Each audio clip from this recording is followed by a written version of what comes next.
Yan guys, good afternoon. For today's video, magluluto tayo ng ginatang hipon. Yan. Bali, yung ingredient natin ito, yung hipon. Bali, luto na to. Tapos, yan, butter, ginger, garlic, onion, and then green pepper. And then also, the coconut milk. Yan. Oops. First thing, it's I'm gonna use the butter, not the cooking oil. Yan, wait until melt.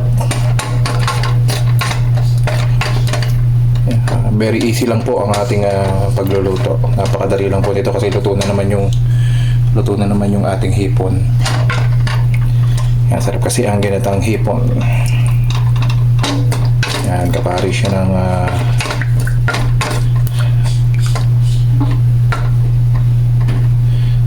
meron pa kasi kaming ulam, kaya ito na lang ipaparis natin.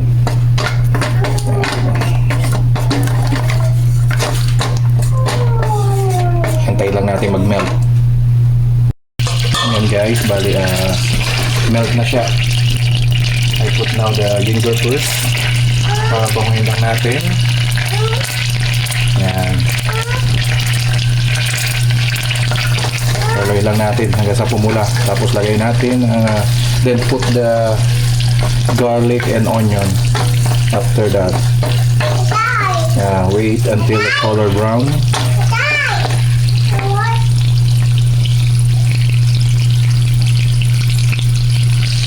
Yan is already now color brown. Then put now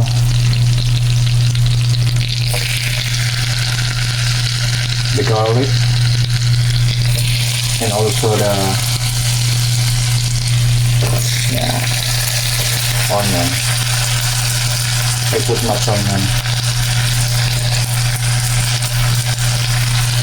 Yeah.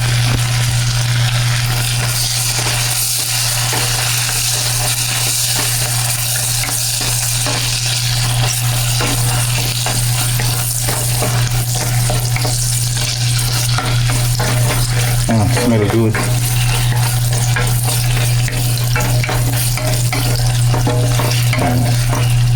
Then after that, next is coconut milk.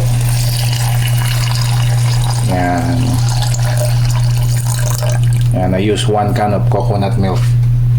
I think it's a 400 ml. Yan.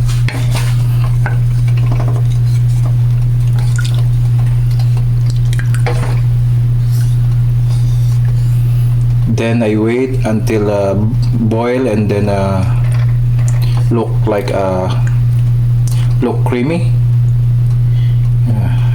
And then after that, put the shrimp or hipon. Yan, wait lang po natin hanggang sa medyo lumapot bago natin ilagay ang ating hipon para pasok agad ang lasa sa ating hipon. Yan, wait until the coconut milk getting creamy. Then after that, you put the shrimp.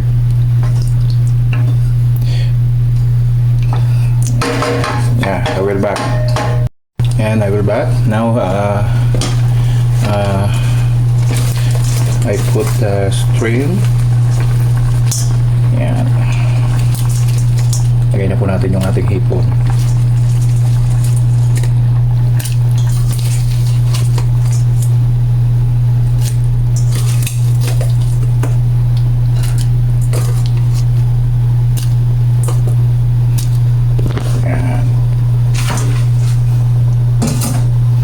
Stir it.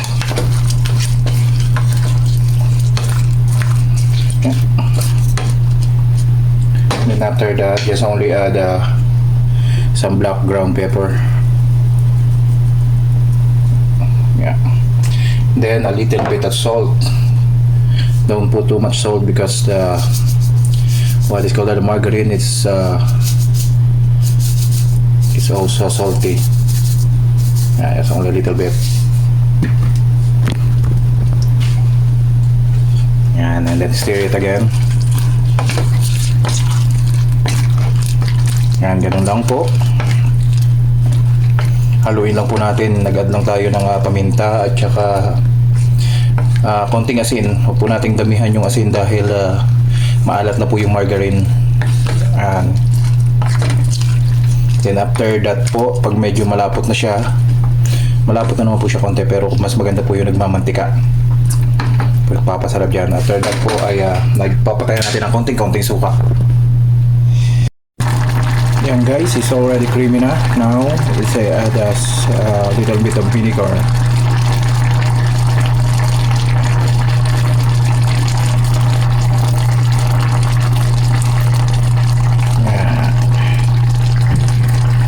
Wait until boiling.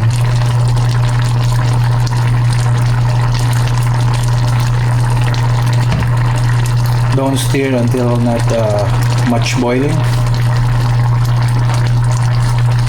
Yan, bali nilagyan lang po natin siya ng konting suka para hindi agad siya mapanis. Antayin lang natin siyang kumulong-kulo. Then after that, lagay natin yung ating spinach and 1 pieces of green pepper. Yan. Wait until boiling, and then after that put some spinach leaves and 1 green pepper.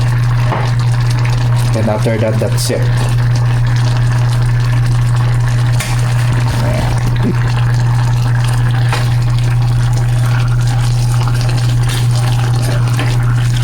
Look, the things that I needed. Yeah. Creamy like this. Now I put the spinach and also the green hot pepper.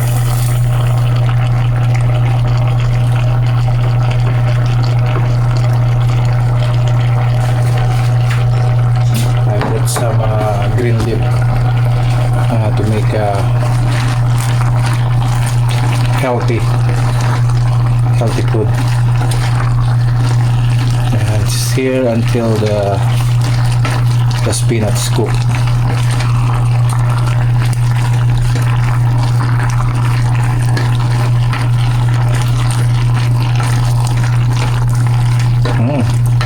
Smell delicious, very delicious.